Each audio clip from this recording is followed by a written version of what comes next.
Vô vườn nó chừng có chuột á.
Nãy giờ đây nó không chạy ra chơi ha.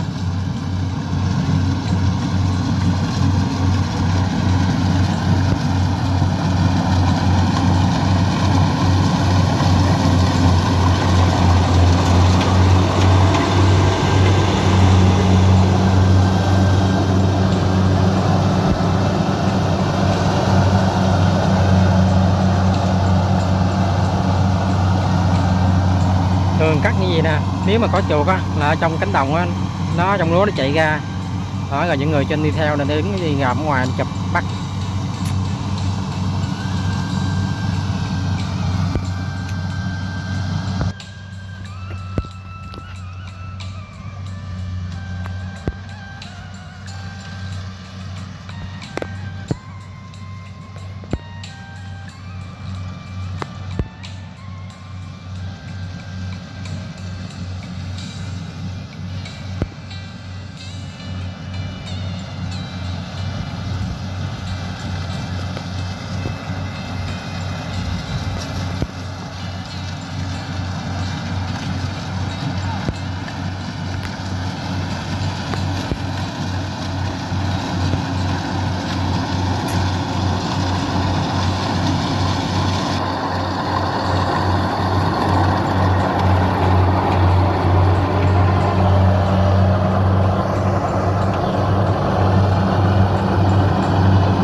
Mới cắt mấy miếng đầu chưa cái chuột nó gom lại.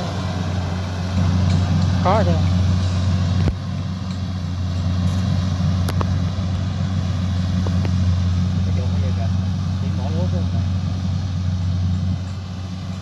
Chạy ra đó, đường đó đó, lý quơ rồi đó.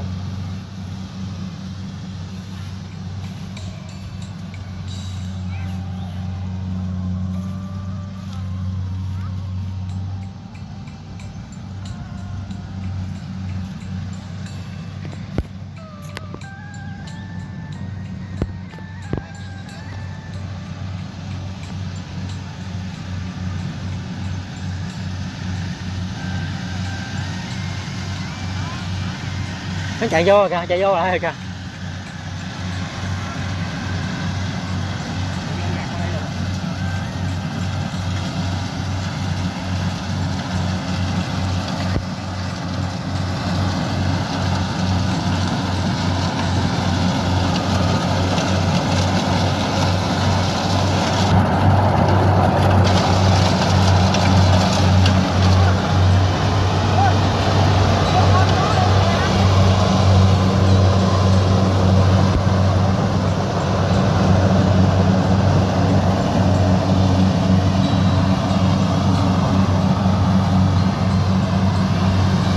Trốn luôn tiêu luôn rồi.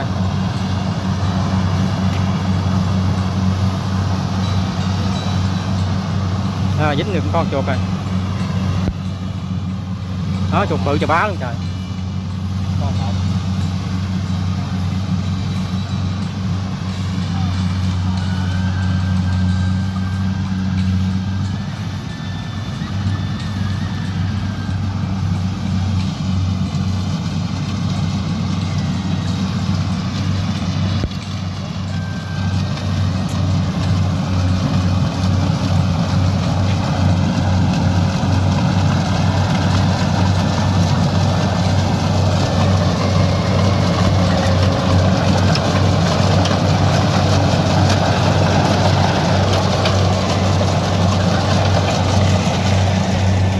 Được một con chuột.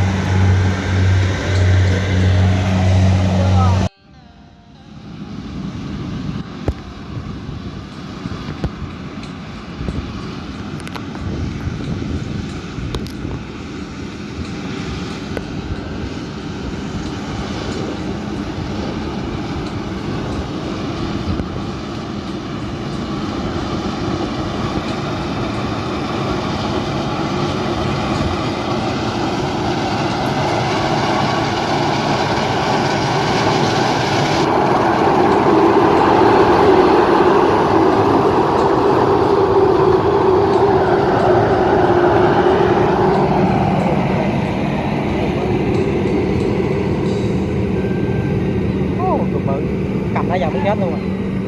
Để chạy thẳng coi, chạy thẳng coi, chạy thẳng coi. Chuột chuột chạy ra.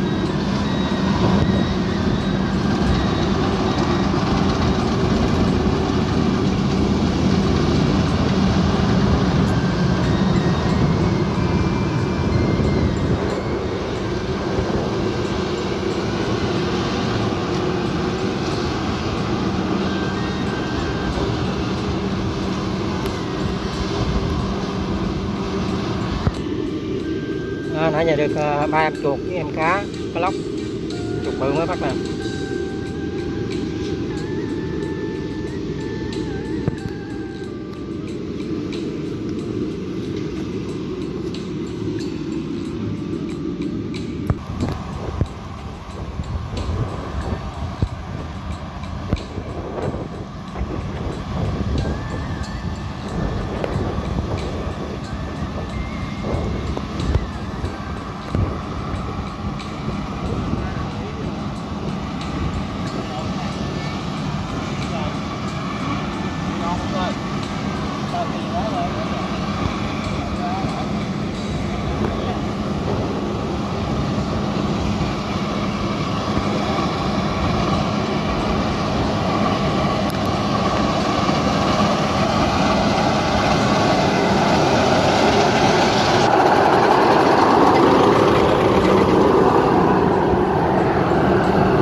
Gắn này về là cái gì? Không phải đủ hay gì? Đủ xả đồ. Quá mà bán không. Chết luôn. Quá trời.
Chúng chụp phục gắn bự à.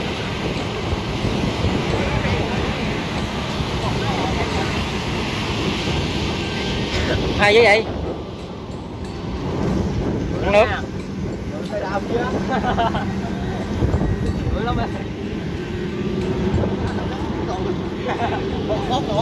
chục mười mấy con rồi đủ nhậu rồi.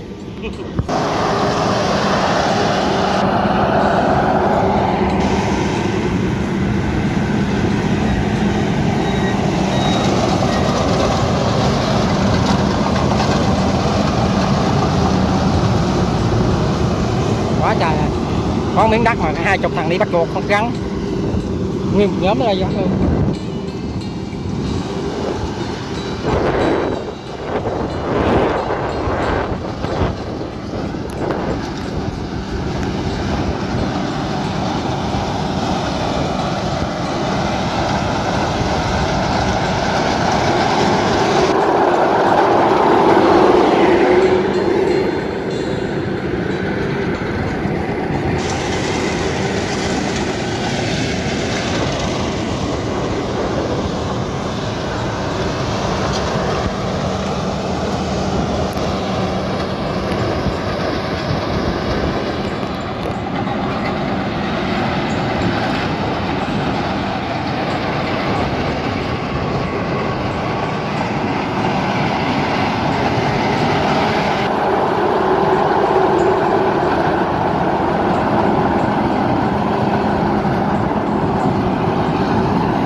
Sau khi cắt lúa có số người đi xịt cá rồi được kích cá lương nó mới được nước.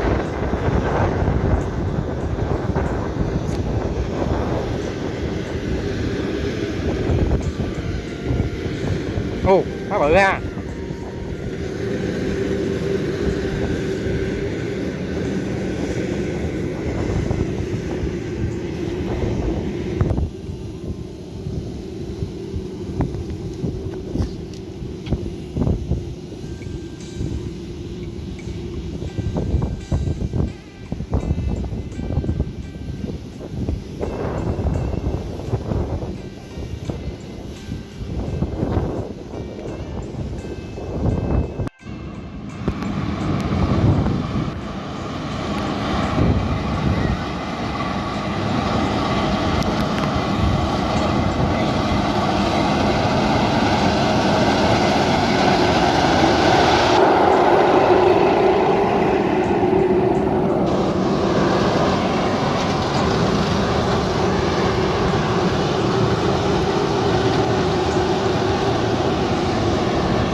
Có miếng đất mà cả 20 thằng đi bắt chuột. Hôm nay nó chụp hai hết được chúng. Còn chiến này bắt được 9 con hay gì cả.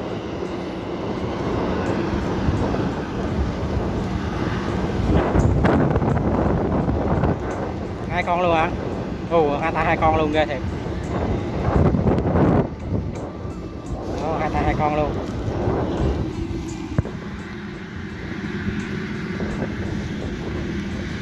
5 con chuột rồi đó, 2, 4, 5 con chuột.